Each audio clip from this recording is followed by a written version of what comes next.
అందరికీ కూడా దేవుని నామంలో ప్రేమపూర్వకమైనటువంటి ఆహ్వానాన్ని దేవుని వాక్యమును వినుటకు తెలియచేస్తున్నాను. కొద్ది నిమిషాలు మనము ఈ శుక్రవారపు ఉపవాస ప్రార్థనలో దేవుని వాక్యాన్ని వింటూ మనము ఎక్కువ సమయాన్ని ప్రార్థనలో గడపటానికి మనము కేటాయిద్దాం. దేవుని కృపలో మరి మనందరము నూతన సంవత్సరంలోనికి అడుగుపెట్టాం. సంవత్సరం అయితే కొత్తగా ఉంది, కానీ మన జీవితాల్లో అన్నీ కూడా పాతగా ఉన్నట్టు అనిపిస్తుంది. ఒకరోజు హ్యాపీ న్యూ ఇయర్ అని చెప్పుకోవడానికి బాగుంటుంది, కానీ అన్నీ ఆ రీతిగానే నూతనంగా మారితే బాగుంటుంది అనేటువంటి ఆలోచనలు, కానీ ఏవి కూడా నూతనంగా మార్చబడినటువంటి పరిస్థితులు.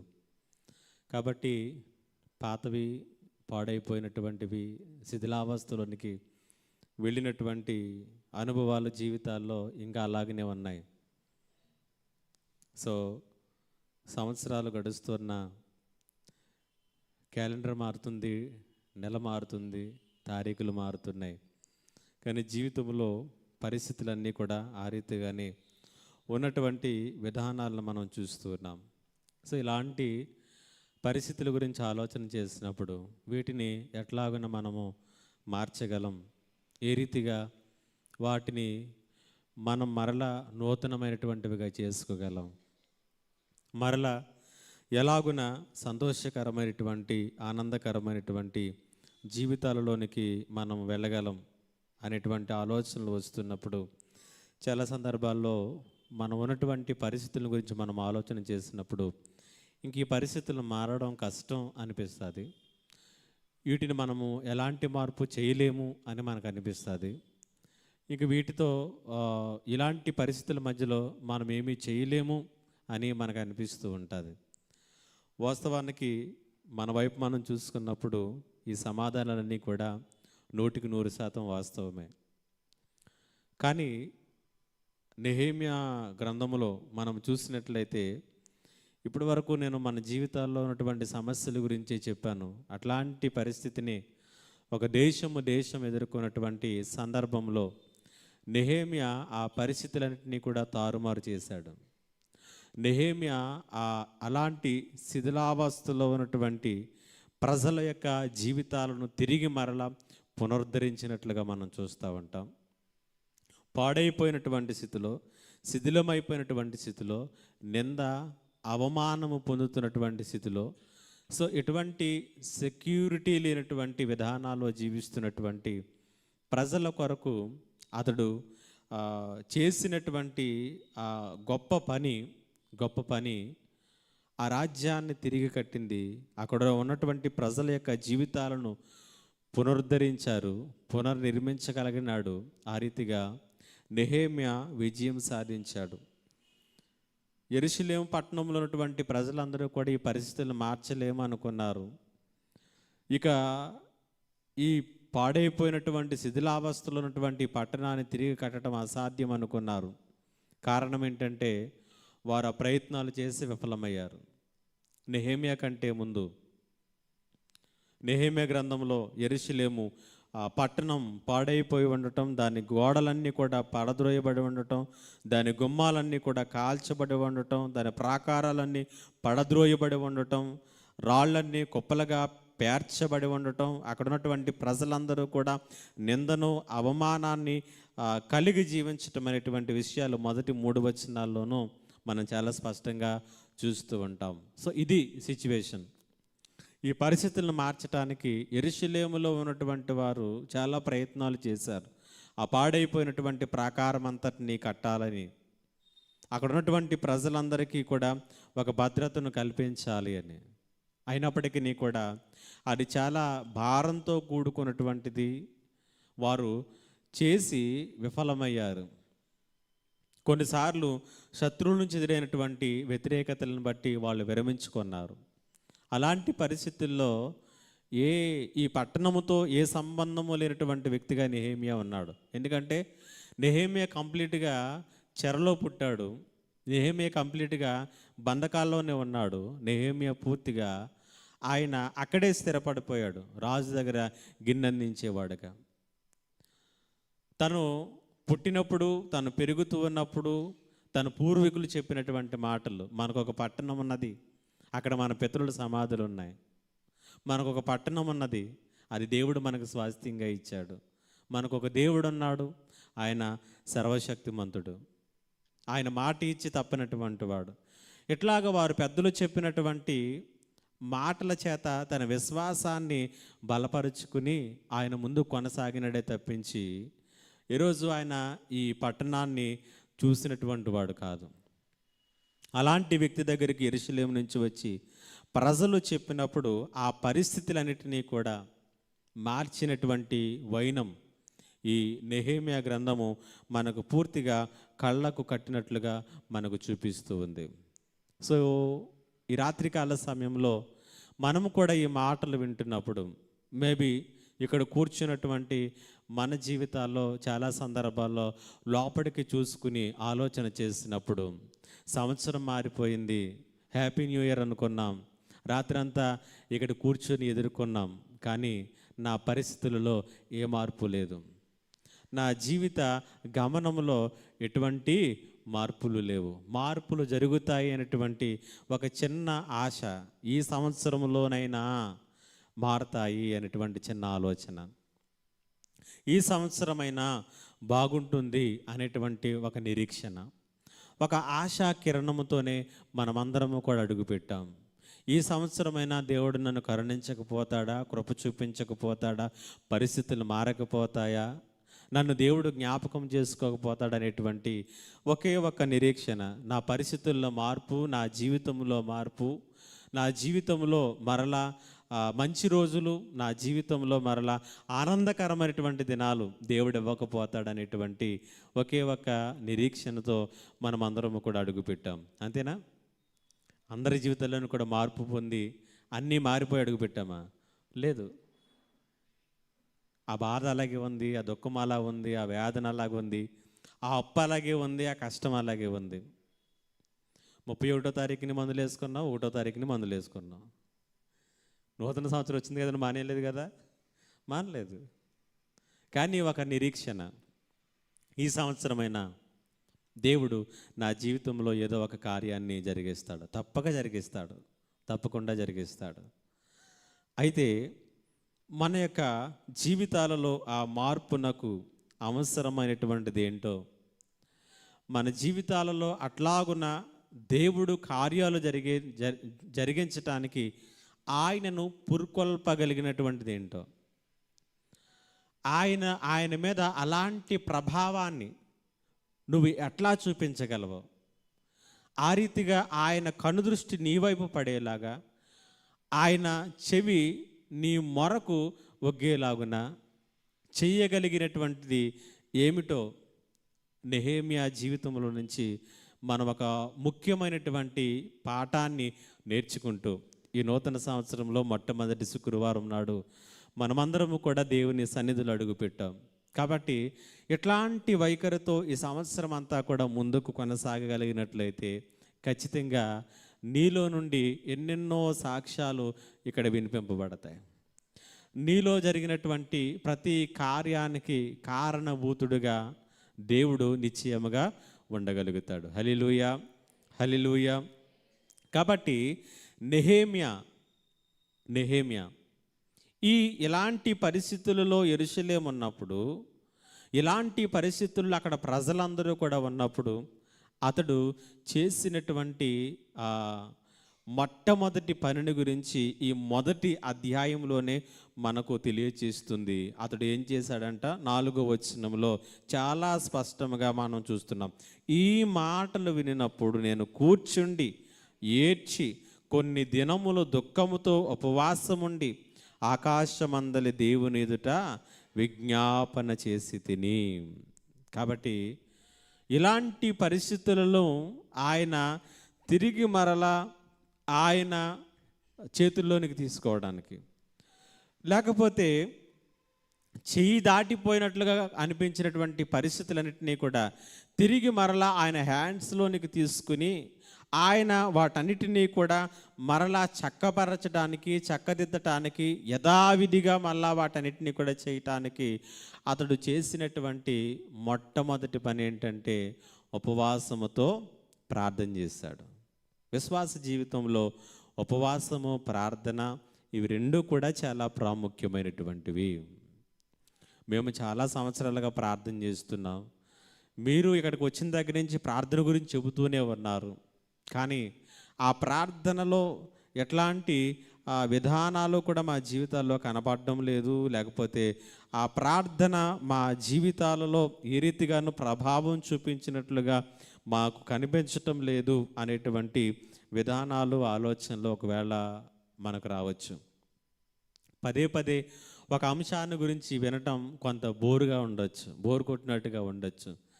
కానీ పదే పదే ఒక అంశాన్ని గురించి చెప్పటానికి నాకు ఇప్పుడు కూడా బోర్ అనిపించదు. అదే ప్రార్థన, అదే ప్రార్థన.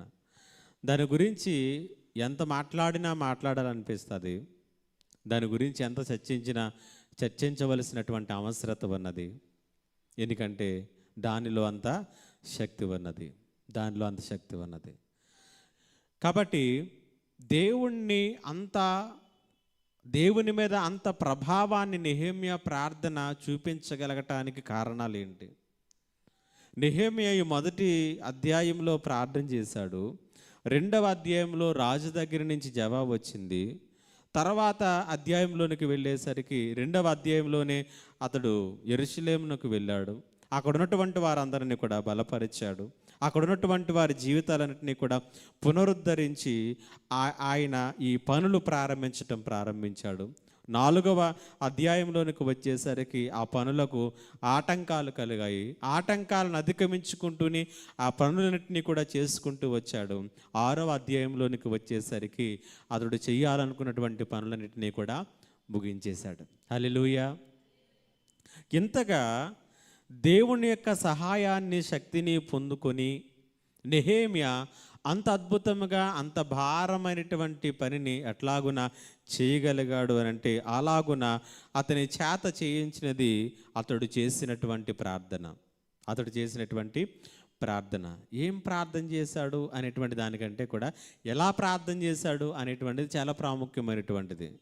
అతడు ఎలాంటి మాటలు వాడాడు అందులోని అనేటువంటి దానికంటే కూడా అతడు ఎంత భారంతో ప్రార్థన చేశాడు అనేటువంటిది చూడటం ప్రాముఖ్యమైనటువంటిది. లేఖనాలు పరిశీలన చేసినప్పుడు ఒక వ్యక్తి జీవితంలో ఒక కార్యం జరిగించినప్పుడు దేవుడు అద్భుతంగా అతని జీవితంలో కార్యం చేశాడు అని మనం చెప్పుకుంటూ ఉంటాం. దేవుడు ఎందుకు చేశాడు, అలాగున దేవుడు చేయడానికి ఈ వ్యక్తి ఏం చేశాడు అనేటువంటిది మనం ఆలోచన చేసుకుంటే ఖచ్చితంగా మన జీవితాల్లో నుంచి కూడా అట్లాంటి ప్రార్థనలు రావటానికి నిశ్చయంగా అవకాశం ఉంటుంది. కొన్ని ప్రాముఖ్యమైనటువంటి విషయాలను నెహెమ్యా యొక్క ప్రార్థనలో నుంచి మనం చూద్దాం. సో నెహెమ్యా ప్రార్థన దేవుని మీద అంత ప్రభావం చూపించటానికి, దేవుని యొక్క చెవి నెహెమ్యా ప్రార్థనలు వినేలాగున ఆయన వైపునకు తిరపబడటానికి, దేవుని యొక్క శక్తి, దేవుని యొక్క సహాయము నెహెమ్యా పొందుకునేలాగా చేసినటువంటిది అతని ప్రార్థనే. అతడు ప్రార్థన చేశాడు, ఆ ప్రార్థన దేవుడు విన్నాడు, ఆ ప్రార్థనకు దేవుడు జవాబిచ్చాడు. ఏం ప్రార్థన చేశాడు, ఎలా ప్రార్థన చేశాడు అని ఆలోచన చేసినట్లయితే, సో మొట్టమొదటిగా అతడు ఎలా ప్రార్థన చేశాడు అని అంటే అతడు భారముతో ప్రార్థన చేశాడు. ఎలా ప్రార్థన చేశాడు? భారముతో ప్రార్థన చేశాడు. కాబట్టి అక్కడ 4వ వచనంలో మనం చూస్తాం, ఈ మాటలు విన్నప్పుడు నేను కూర్చుండి ఏడ్చి కొన్ని దినములు దుఃఖముతో ఉపవాసముండి ఆకాశమందలి దేవుని ఎదుట విజ్ఞాపన చేసి తిని అంటూ ఉన్నాడు. కాబట్టి నెహెమ్యా ప్రార్థన దేవుని మీద ప్రభావం చూపించటానికి కలిగినటువంటి కారణం ఏంటంటే అతడు హృదయములో ఉన్నటువంటి భారం. అతడు భారముతో ప్రార్థన చేశాడు. అనగా ఆ పరిస్థితులను నేను మార్చాలి, అక్కడ ప్రజల యొక్క జీవితాలను కట్టాలి, దాని కొరకు నా దేవుని యొక్క సహాయాన్ని నేను పొందుకోవాలి, ఆయన నాకు సహాయం చేయాలి అనేటువంటి విధానములో అతడు ప్రార్థన చేసినట్లుగా మనము చూస్తున్నాం. దుఃఖము, ఏడ్పు, కన్నీరు అనేటువంటిది ఒక వ్యక్తి యొక్క జీవితంలో నుంచి ఎప్పుడు బయటకు వస్తుందంటే అతనిలో భారం ఉన్నప్పుడు మాత్రమే వస్తుంది. అతనిలో ఉన్నటువంటి భారాన్ని బట్టి ఆ దుఃఖం, ఆ కన్నీరు అనేటువంటిది ఖచ్చితంగా వస్తుంది. అలాగున నెహెమ్యా తన యొక్క జీవితంలో భారాన్ని కలిగి ప్రార్థన చేసినట్లుగా మనం చూస్తున్నాం. ఏంటి ఆ భారం అంటే, అక్కడ నా ప్రజలు నిందను, అవమానాన్ని వారు భరిస్తూ ఉన్నారు. అదే మాట ఎవరు నెహెమ్యా తెలియచేస్తూ ఉంటాడు. చూడండి, 3వ వచనం, 2వ అధ్యాయం 3వ వచనంలో మనం చూసినట్లయితే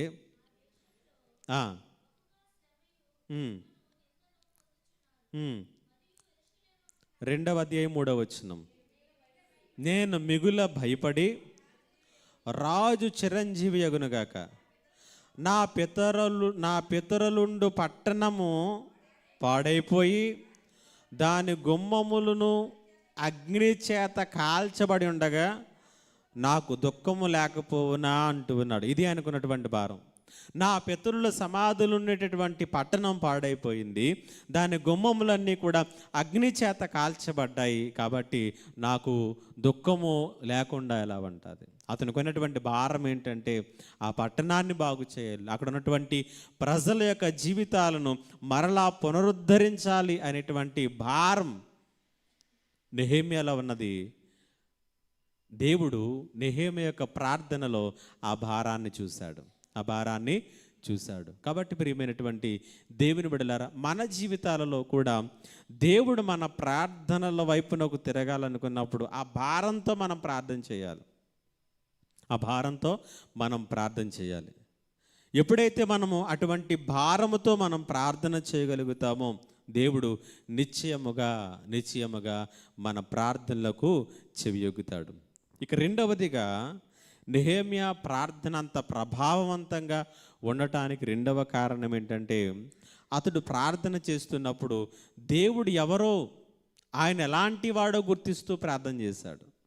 దేవుడు ఎవరో, ఆయన ఎలాంటి దేవుడో కూడా గుర్తిస్తూ ప్రార్థన చేయటం మనం చూస్తూ ఉంటాం. 5వ వచనంలో అంటాడు కదా, ఎలాగనగా ఆకాశమందున్న దేవా యెహోవా, భయంకరుడవైన గొప్ప దేవా, నిన్ను ప్రేమించి నీ ఆజ్ఞలను అనుసరించి నడుచు వారిని కటాక్షించి వారితో నిబంధనను స్థిరపరచువాడా, నీ చెవియొగ్గి నీ నేత్రములు తెరిచి నీ సన్నిధిని దివారాత్రములు నీ దాసుడైన ఇశ్రాయేలుల పక్షముగా నేను చేయు ప్రార్థన అంగీకరించుము అనేటువంటి మాటలను అక్కడ తెలియచేస్తూ ఉన్నాడు. చూడండి, అంటే దేవుని మీద నెహెమ్యాకు ఉన్నటువంటి మంచి అవగాహన, ఆయన ఎలాంటి దేవుడో గుర్తిస్తూ ఆయన ప్రార్థన చేయటం అనేటువంటిది మనము ఇక్కడ చూడగలుగుతున్నాం. ఆయన ఆకాశమందు ఉన్నటువంటి దేవుడు.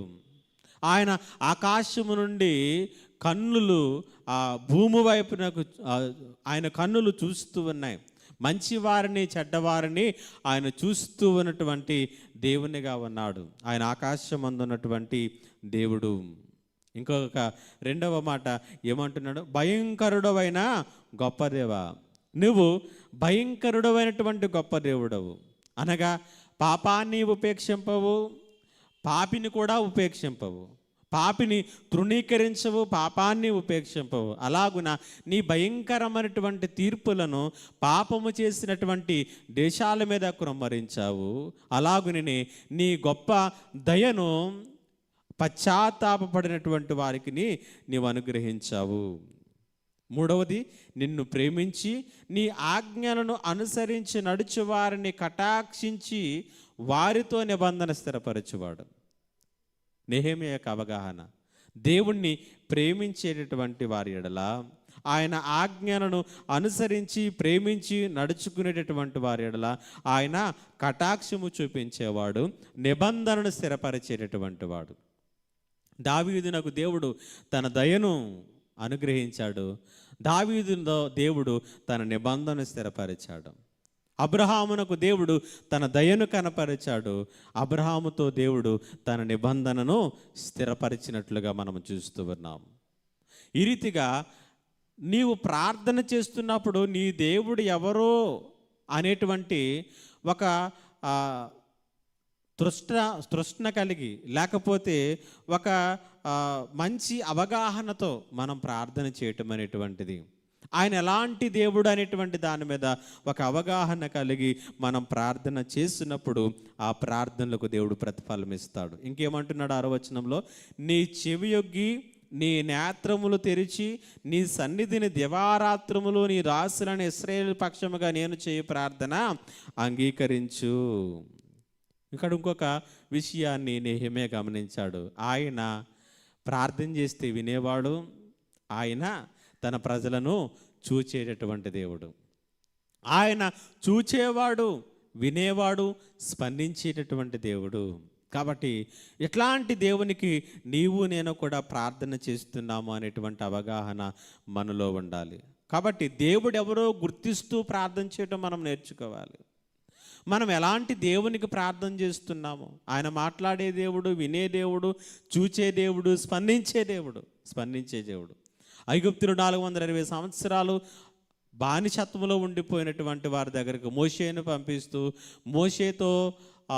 మోషేను పంపక మునుపు దేవుడు మోషేతో చెప్పినటువంటి మాటలు ఏంటంటే, నిశ్చయముగా నేను వారి ప్రార్థనలు విన్నాను, వారి నిట్టూర్పులను నేను చూశాను, వారి దుఃఖము నాకు తెలిసే ఉన్నది.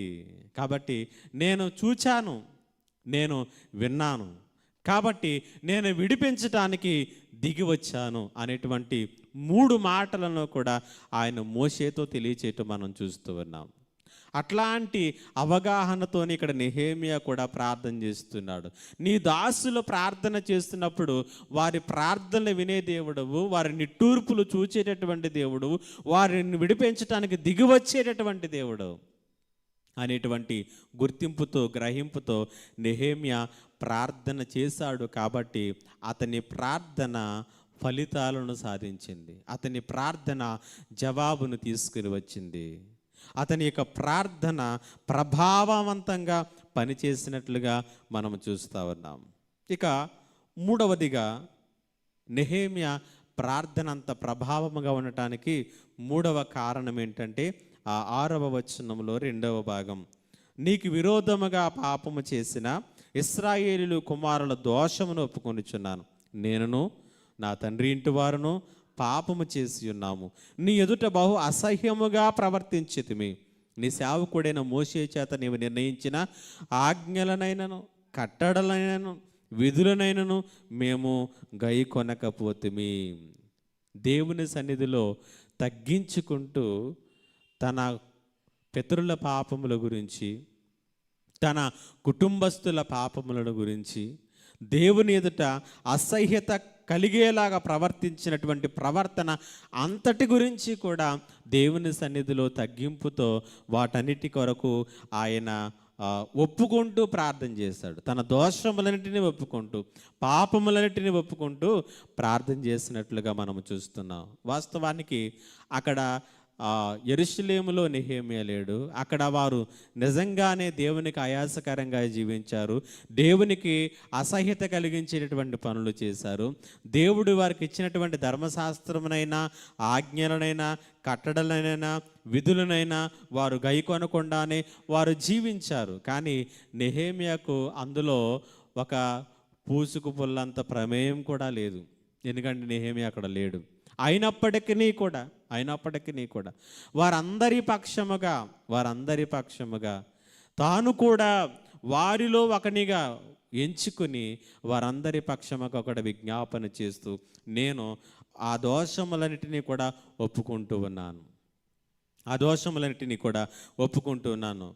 నీకు విరుద్ధముగా పాపము చేసిన ఇశ్రాయేలు కుమారుల దోషమును నేను ఒప్పుకొనుచున్నాను, నేను నా తండ్రి ఇంటి వారు కూడా పాపము చేసి ఉన్నాము. ఇక్కడ నెహెమ్యా కూడా నేను నీతిమంతుడిని, నేను భక్తిపరుడు, నాకు సంబంధం లేదని చెప్పలేదు. సో ప్రతి మనిషిలోనూ పాపం ఉన్నది, కాబట్టి నా పాపములను కూడా నేను ఒప్పుకొనిచ్చి ఉన్నాను అనేటువంటి విధానాన్ని ఇక్కడ మనం చూస్తున్నాం. సో తగ్గింపుతో ఒప్పుకొనుచు, తన పాపములన్నిటినీ కూడా ఒప్పుకొనుచు ప్రార్థన చేశాడు. ఇది చాలా ప్రాముఖ్యమైనటువంటిది. ప్రార్థనకు ప్రధానమైనటువంటి ఆటంకం ఏంటంటే పాపమే. పాపం మన హృదయాల్లో ఉన్నప్పుడు, పాపం మన జీవితాల్లో ఉన్నప్పుడు, పాపమును వదులుకునేంత వరకు కూడా అది ప్రార్థనకు జవాబులు రాకుండా అది అడ్డుకుంటూనే ఉంటుంది. అది అడ్డుకుంటూనే ఉంటుంది. కాబట్టి మన యొక్క పాపములే మన ప్రార్థనలకు ఆటంకాలుగా కొన్నిసార్లు ఉంటూ ఉంటాయి. అందుచేత మనము మన పాపములన్నిటిని కూడా ఒప్పుకోవాలి, పశ్చాత్తాపపడాలి, మారు మనసు పొందాలి. అనుదినము కూడా దేవుని యొక్క గడప దగ్గర కూర్చున్నప్పుడు ఆయనకు ఆయాసకరంగా, ఆయనకు విరోధముగా మన జీవితాల్లో ఏదైనా ఉన్నాయేమో అనేటువంటి ఆ పరిశీలన అనేటువంటిది మనం చేసుకోవాలి. నెహెమ్యాకు వలె. కారణం ఏంటంటే, ఎంత గొప్ప కీడు ఆ పట్టణానికి జరగటానికి, ఎంత గొప్ప అవమానము ఆ పట్టణంలో ఉన్నటువంటి వారికి జరగటానికి కారణాలు ఏంటి అని వెతుకున్నప్పుడు నెహెమ్యాకు కనిపించినటువంటి ప్రధానమైనటువంటి కారణం ఏంటంటే, దేవునికి ఆయాసకరంగా ఉన్నటువంటి పాపములే, దోషములే అనేటువంటిది నెహెమ్యాకు అర్థమైనప్పుడు వాటన్నిటినీ కూడా ఒప్పుకుంటూ ప్రార్థన చేశాడు. వాటన్నిటినీ కూడా క్షమించమని దేవుని సన్నిధిలో అతడు ప్రాధేయపడినట్లుగా మనము చూస్తూ ఉన్నాం. కాబట్టి ఈరోజు మన యొక్క జీవితాలలో కూడా నీ ప్రార్థనలు ప్రభావవంతంగా ఉండాలనుకున్నప్పుడు, దేవుని మీద ప్రభావం చూపించాలనుకున్నప్పుడు, దేవుని యొక్క కనుదృష్టి నీ మీదకు ఆయన దృష్టించాలి అనుకున్నప్పుడు మన యొక్క జీవితాలలో కూడా ఇదే జరగాలి. సొంకరి, పరిసయ్యుడు ఇద్దరు కూడా దేవుని సన్నిధికి వెళ్ళారు. పరిసయ్యుడు ప్రార్థన చేశాడు, అద్భుతంగా ప్రార్థన చేశాడు. ఎందుకంటే ధర్మశాస్త్రం తెలుసు, దేవుని యొక్క గుణలక్షణాలు తెలుసు, దేవుని యొక్క అద్భుతమైనటువంటి శక్తి తెలుసు. అయితే సొంకరి కూడా ప్రార్థన చేశాడు. అతనికి ధర్మశాస్త్రం తెలియదు, దేవుని గురించినటువంటి అనుభవాలు లేవు, దేవుడు లేనటువంటి జనాంగముగా ఉన్నాడు. అతనికి తెలిసినంతలో దేవుణ్ణి జ్ఞాపకం చేసుకుంటూ ఆయన ఆకాశం వైపు కనులెత్తుటకైనను ధైర్యము చాలనటువంటి వాడే రొమ్ము కొట్టుకొనుచు దేవుని సన్నిధిలో రోధిస్తూ ప్రార్థన చేశాడు. ఆ ఉపమానాన్ని ముగింపులోనికి తీసుకుని వచ్చి యేసయ్య చెప్పినటువంటి మాట ఏంటంటే, అతని ప్రార్థనను దేవుడు అంగీకరించాడు. కారణం ఏంటంటే, అతనిలో ఆ తగ్గింపు ఉన్నది, అతనిలో ఆ పశ్చాత్తాపం ఉన్నది. అది దేవునికి అతనికి మధ్యలో అడ్డుబండగా ఉన్నటువంటి ఆ పాపాన్ని తొలగించి నేరుగా దేవునితో అతనికి సంబంధాన్ని ఏర్పరిచింది. దేవుడు అతని వైపునకు స్పష్టంగా చూడటానికి మార్గాన్ని సరళం చేసింది. అతని చెవులు స్పష్టంగా అతని పెదవుల నుంచి వచ్చే ప్రతి మాట వినటానికి అవకాశాన్ని కల్పించాయి. సో ఈరోజు మనము కూడా ప్రార్థన చేస్తున్నప్పుడు, ఈ నూతన సంవత్సరంలో, ఈ సంవత్సరం అంతటా కూడా నువ్వు ప్రార్థన చేస్తున్న ప్రతిసారి కూడా నీకు నీ దేవునికి మధ్యలో ఎలాంటి అగాధాలు లేకుండా, ఆటంకాలు లేకుండా, అడ్డుబండలు లేకుండా, అడ్డుగోడలు లేకుండా నేను కూడా చూసుకోవాలి. అలాగనే అడ్డుబండలుగా, అడ్డుగోడలుగా, ఆటంకాలుగా దేవునికి నీకు మధ్య నిలవగలిగింది ఒకే ఒక్కటి, అది ఏంటది? పాపము. సో నెహెమ్యా వాటన్నిటినీ కూడా క్లియర్ చేశాడు. ఇక్కడ వాటన్నిటినీ కూడా తగ్గింపుతో ఒప్పుకున్నాడు. వాటన్నిటిని గురించి కూడా పశ్చాత్తాపడినట్లుగా మనము చూస్తూ ఉన్నాం.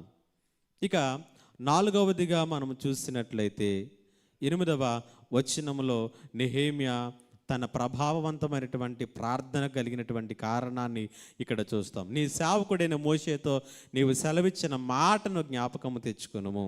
అదేదనగా, మీరు అపరాధములు చేసిన యెడల జనులలోనికి మిమ్మును చెదరగొట్టుదును. అయితే మీరు నా వైపునకు తిరిగి నా ఆజ్ఞను అనుసరించి నడిచిన యెడల భూదిగంతముల వరకు మీరు తోలివేయబడిన అక్కడి నుండి సహా మిమ్మును కూర్చి నా నామము ఉంచుటకు నేను ఏర్పరచుకునే స్థలమునకు మిమ్మును రప్పించదనని నీవు సెలవిచ్చితివి కదా అంటూ ఉన్నాడు.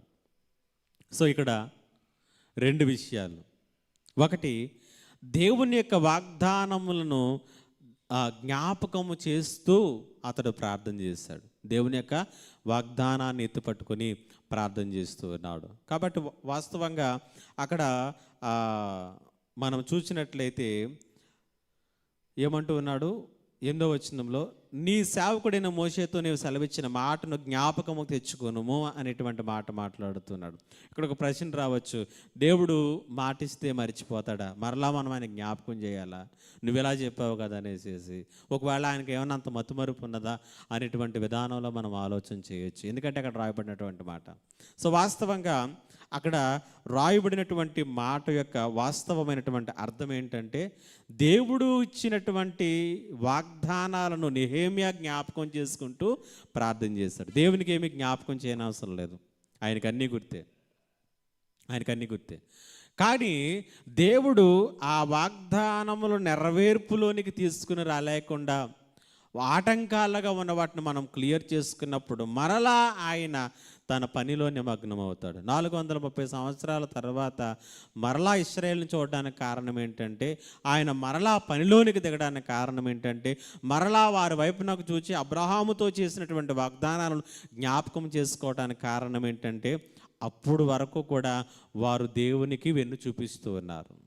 అప్పుడు దేవుని వైపునకు తిరిగారు, అప్పుడు దేవుని సహాయం కొరకు దేవుని వైపునకు చూచారు. కాబట్టి దేవుడు వారిని రక్షించటానికి, వారి ఎడల తన తలంపులను ప్రణాళికలను ముందు కొనసాగింప చేయటానికి ఆయన ముందుకు వచ్చినట్లుగా మనం చూడగలుగుతూ ఉన్నాం.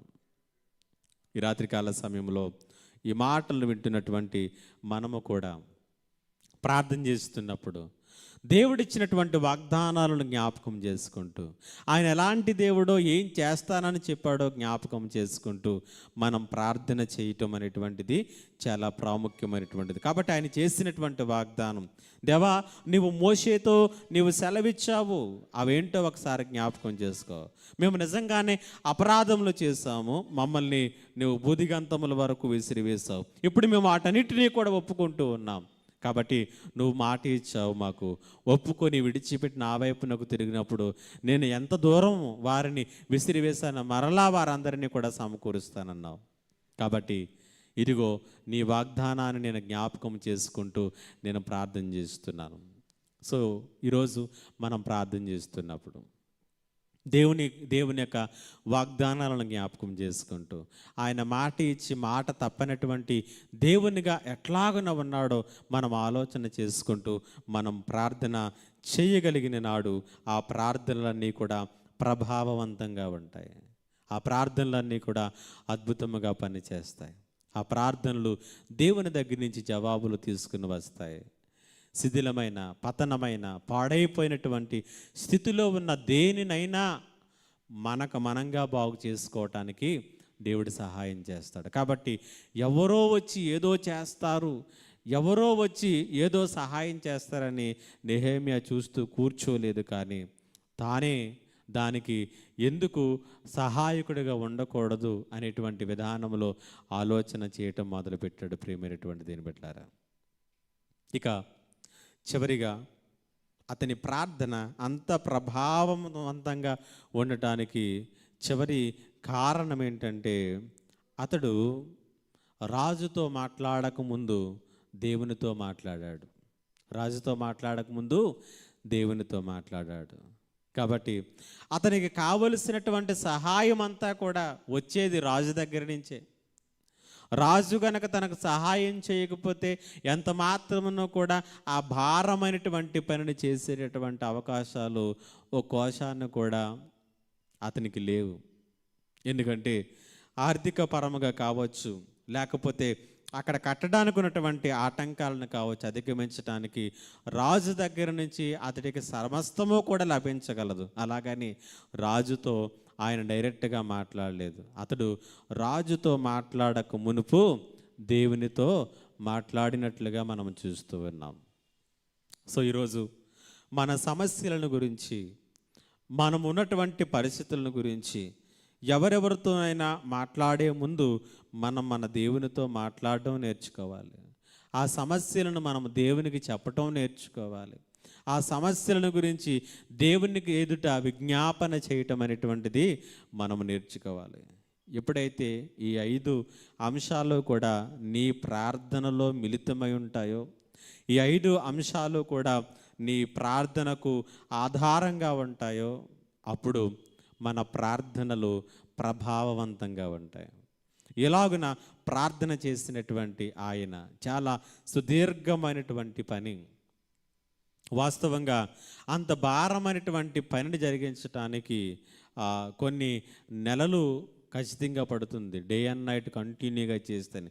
అట్లాంటి పనిని 52 దినాలలో నెహెమ్యా ముగించాడు. 52 దినాల్లో నెహెమ్యా ముగించాడు.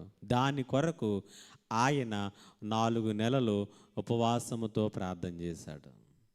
120 రోజుల ప్రార్థన సంవత్సరాలు పట్టేటటువంటి పనిని 52 దినాల్లో పూర్తి చేయటానికి ప్రభు సహాయం అందించాడు. ఎంత అద్భుతం! ప్రార్థనకు ఉన్నటువంటి శక్తి, ప్రార్థనలో ఉన్నటువంటి ప్రభావం. మనము నిజంగా నెహెమ్యాకు వలె మనము దేవుని ఎదుట గనక మనల్ని మనము కనపరుచుకుని ప్రార్థన చేయగలిగినట్లయితే, పాడైపోయినా, పతనమైపోయినా, శిథిలావస్థలో ఉన్న, దేనికి పనికి రానటువంటి వాటిని కూడా మరలా పనికి వచ్చేటటువంటి వాటిగా పునరుద్ధరించుకోవచ్చు. కాబట్టి ఈ సంవత్సరం అంతటా కూడా నెహెమ్యా ప్రార్థనలో కనపరిచినటువంటి వీటిని ఎల్లప్పుడూ కూడా నీ ప్రార్థనలో ఉంచుకుని నీ ప్రార్థన చేస్తే ఈ సంవత్సరం అంతట్లోనూ కూడా నువ్వు అన్ని కార్యాలలోనూ దేవుని సహాయాన్ని పొందుకుంటావు. నువ్వు అన్ని కార్యాలలోనూ విజయాన్ని సాధిస్తావు.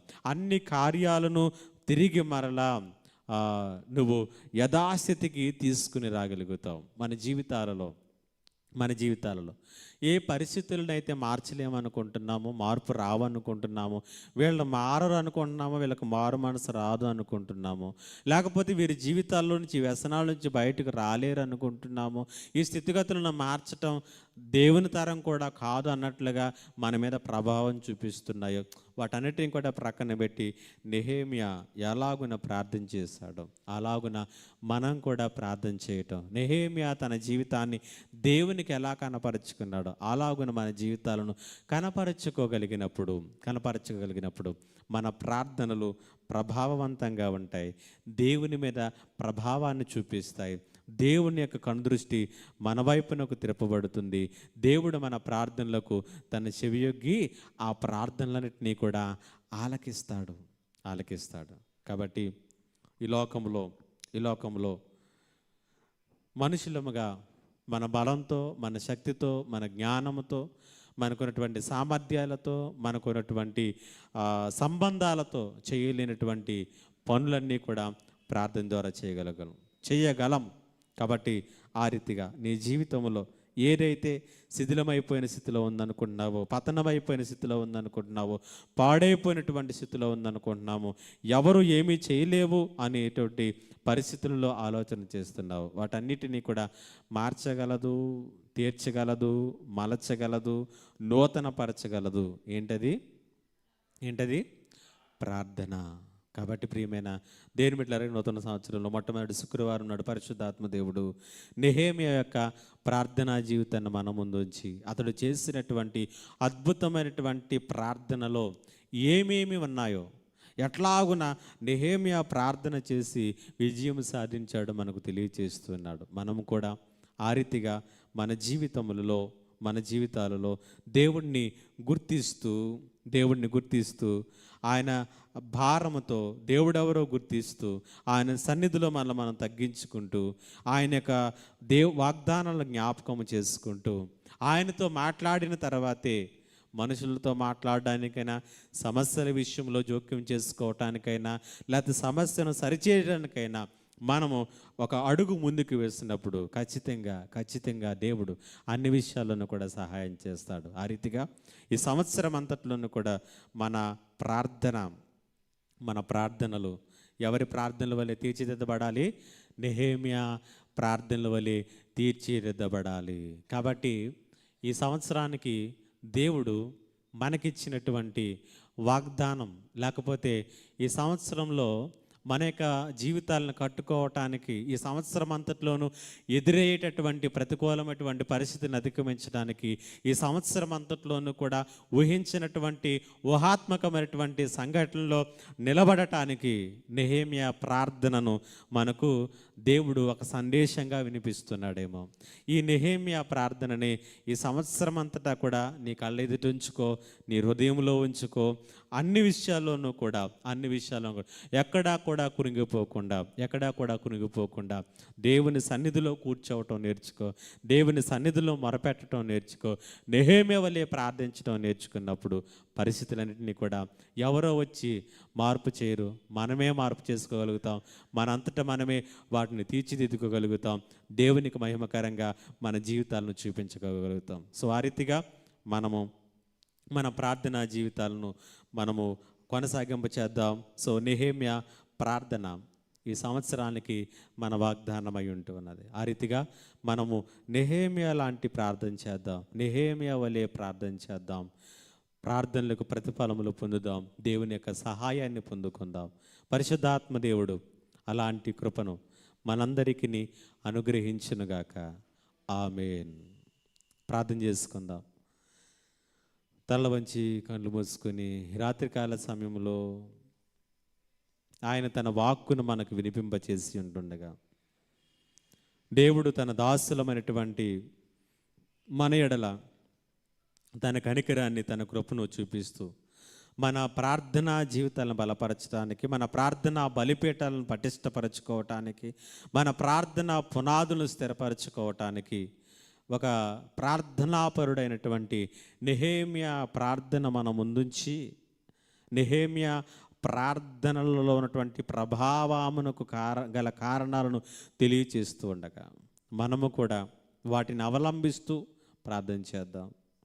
ఆయన యొక్క ప్రార్థనలో మనము చూసినటువంటి ఈ 5 లక్షణాలు కూడా మన యొక్క ప్రార్థనలు ఉండినట్లుగా చూసుకుందాం. సో నీ సమస్య ఏదైతే ఉందో ఆ సమస్య విషయంలో లోతైనటువంటి డిజైర్తో ప్రార్థన చేయి. ప్రార్థన చేస్తున్నప్పుడు దేవుడు ఎవరో గుర్తిస్తూ ప్రార్థన చేయి. ప్రార్థన చేస్తున్నప్పుడు ఆయన సన్నిధిలో నేను తగ్గించుకుంటూ ప్రార్థన చేయి. ప్రార్థన చేస్తున్నప్పుడు దేవుని యొక్క వాగ్దానాలను జ్ఞాపకం చేసుకుంటూ ప్రార్థన చేయి. నీ సమస్యల విషయంలో నీవు యాక్షన్ తీసుకోక మునుపు ముందు దేవునితో మాట్లాడు. దేవుని సహాయం తీసుకుని మరి ఎవరితోనైనా మాట్లాడడం నేర్చుకుందాం. ఈ రీతిగా మన ప్రార్థన జీవితాలను సరిచేసుకుందాం. ఎవరికి వారమే వ్యక్తిగతంగా వినినటువంటి వాక్యమును ఒకసారి మరలా నీ యొక్క తలంపులలోకి తెచ్చుకుని, దేవా నా ప్రార్థనా జీవితము ఎలాగున్న లేదు, వాస్తవంగా ఈ 5 విషయాల్లో కూడా నా ప్రార్థనలో ఎక్కడో దారి తప్పుతున్నా, ఎక్కడో త్రోవ తప్పుతున్నాయి. నేరుగా నాకు కావలసినటువంటివి ఏంటో నిన్ను అడగటమే తప్పించి ఇన్ని ఆ అడగటం వెనక ఉండాలనేటువంటిది నేను పదే నేను మర్చిపోతూ ఉన్నాను. నాలో ఆ పరిస్థితులను నేనే మార్చుకోవాలి, మలచుకోవాలి, తీర్చిదిద్దుకోవాలనే భారం నాకు కనపడడం లేదు. నేను ప్రార్థన చేస్తున్నప్పుడు నిన్నెవరో సుస్పష్టంగా గుర్తిస్తూ ప్రార్థన చేయలేకపోతూ ఉన్నాను. నీకు ప్రార్థన చేస్తున్నప్పుడు నేను నా పాపములను ప్రతిసారి ఒప్పుకోవాలా అనేటువంటి ఆలోచనలోనికి వెళ్ళిపోతూ నేను ప్రార్థన చేస్తున్నాను. నేను నీ వాగ్దానాలను జ్ఞాపకం చేసుకోలేకపోతున్నాను. వాగ్దానం నువ్వు చేసినటువంటి దేవుడు నీవు ఎలాంటి వాడవో గుర్తు చేసుకోలేకపోతున్నాను. నా సమస్యల గురించి, నా పరిస్థితుల గురించి అందరితోనూ మాట్లాడుతున్నాను, కానీ అందరికంటే ముందు నీతో మాట్లాడాలని స్పృహను అనేక మార్లు కోల్పోతున్నాను. ఇవే మన సమస్యలైతే వీటన్నిటినీ సరిచేసుకుందాం. మన ప్రార్థన జీవితాలను సరిదిద్దుకుందాం. ప్రార్థన బలిపీఠాలను బాగు చేసుకుందాం. ప్రార్థన పునాదులను పటిష్టపరుచుకుందాం. బలమైనటువంటి ప్రార్థనలు ఈ సంవత్సరం అంతా నీ జీవితం కట్టబడాలి. బలమైనటువంటి ప్రార్థనలలో నువ్వు కొనసాగాలి. మోకాళ్ళ అనుభవంలో నీ జీవితం కట్టబడాలి. మన కుటుంబాలను సంరక్షించుకోవటానికి, మన కుటుంబాల చుట్టూ, మన జీవితాల చుట్టూ ప్రార్థన ప్రాకారం ఉండాలి. యెరూషలేము ప్రాకారములు పాడైపోయాయి, పడిపోయాయి, గుమ్మాలు కాల్చబడ్డాయి. ఆ లోపడున్నటువంటి వారికి భద్రత లేదు, క్షామము లేదు, శత్రువును గురించినటువంటి భయం, జంతువులను గురించినటువంటి భయం, ఏ రీతిగానో కూడా సంతోషంగాను సమాధానంగాను జీవించలేనటువంటి పరిస్థితుల్ని వారు అనుభవించారు. ఈరోజు ప్రార్థన ప్రకారం లేనటువంటి జీవితాల్లో, కుటుంబాల్లో ఇవే ఉన్నాయి. భద్రత, క్షేమం, భరోసా, నిశ్చయత, భవిష్యత్తును గురించినటువంటి నిశ్చయత, స్థిరత్వంగా, లేకపోతే దేవుడు మాకు సహాయం చేస్తాడు, మా దేవుడున్నాడు అనేటువంటి నిశ్చయత లేకుండా మనం జీవిస్తున్నాం. కారణం ఏంటో తెలుసా? ప్రార్థనలో బలహీనులంగా ఉండటం, దేవుని వైపు చూడటంలో నిస్సహాయత. మా దేవా, నెహెమ్యా ప్రార్థనతో ఈ సంవత్సరం మమ్మల్ని పురుకొల్పుతూ ఉన్నారు. ఈ మొట్టమొదటి శుక్రవారం నాడు నీ సన్నిధిలో ఆ ప్రార్థన గురించి వినినటువంటి మేము మా యొక్క జీవితాలను మేము పటిష్టపరచుకోవటానికి, లావనెత్తుకోవటానికి, నీ సహాయము చేత ప్రతి దానిని జయించటానికి మీ కృపను, మీ సహాయాన్ని మాకు అనుగ్రహించండి. వ్యక్తిగతముగా ఈ స్థలములో, ఈ ప్రార్థనలలో ఏకీభవిస్తున్నటువంటి ప్రతి ఒక్కరిని కూడా మీరు దర్శించండి. మా జీవితాలలో నీ గొప్ప కార్యములు జరిగించమని వేడుకొనిచ్చు ప్రార్థిస్తున్నాను. ప్రతి ఒక్కరం కూడా ప్రార్థన చేద్దాం. వ్యక్తిగతంగా నీ ప్రార్థనా జీవితాన్ని బలపరచమని దేవుడిని అడుగు. వ్యక్తిగతముగా నెహెమ్యాకు వలె నీ యొక్క సమస్యల గురించి, నీకు ఉన్నటువంటి అవసరతల గురించి, నీ జీవితంలో మార్చబడలేనటువంటి స్థితిలో ఉన్నటువంటి వాటిని గురించి దేవునికి వినిపించుకో. ఇది ప్రార్థనకు సమయం, ప్రభుతో మాట్లాడే సమయం, ప్రభు మన వైపు చూసే సమయం, ఆయన కనుదృష్టి, ఆయన చెవియొగ్గి నీ మాటలు వినేటటువంటి సమయం. కాబట్టి శిలువ మీదనే మన దృష్టిని కేంద్రీకరిస్తూ మన యొక్క తలంపులను, మన యొక్క ఆలోచనలను మనము ఒక చోట నిలుపుకొని మనము దేవుని వైపునకు చూస్తూ ప్రార్థన చేద్దాం. మా దేవా, నీకు వందనాలు. నీ సన్నిధిలో ఇదిగో వాక్యాన్ని విని, వాక్యము చేత పట్టబడి, ఆ వాక్యములో కట్టబడటానికి ప్రయత్నాలు చేస్తూ, నీ వైపునకు చూస్తూ ప్రార్థన చేస్తున్న ప్రతి ఒక్కరిని కూడా మీరు రాత్రికాల సమయంలో బలపరచండి. నెహెమ్యా లాంటి ప్రార్థనలని ఈ సంవత్సరం అంతా జరిగిస్తూ, నెహెమ్యా ఏ రీతిగానైతే ప్రభువా ఇదిగో తండ్రి భారభరితమైనటువంటి పనిని 52 దినాలలో పూర్తి చేసి నీకు మహిమకరంగా ముందు కొనసాగినాడు, ఆ రీతిగానే ప్రభా అసాధ్యాలకు పూనుకొని మా వల్ల కాదు అనుకున్నటువంటి వాటిని మేము చేయగలగటానికి, మేము బలం పుంజుకోవటానికి, నీ వైపు చూడటానికి మీ కృపను, మీ సహాయాన్ని మాకు అనుగ్రహించమని వేడుకొనిచున్నాను. ఈ రాత్రికాల సమయంలో ఆయన వాక్కుని వినేటటువంటి మనమందరం కూడా ప్రార్థన విషయంలో ఒక నిశ్చయతను, ఒక తీర్మానాన్ని కలిగి నెహెమ్యా ప్రార్థనను మనం చేస్తూ మనం ముందుకు కొనసాగుదాం.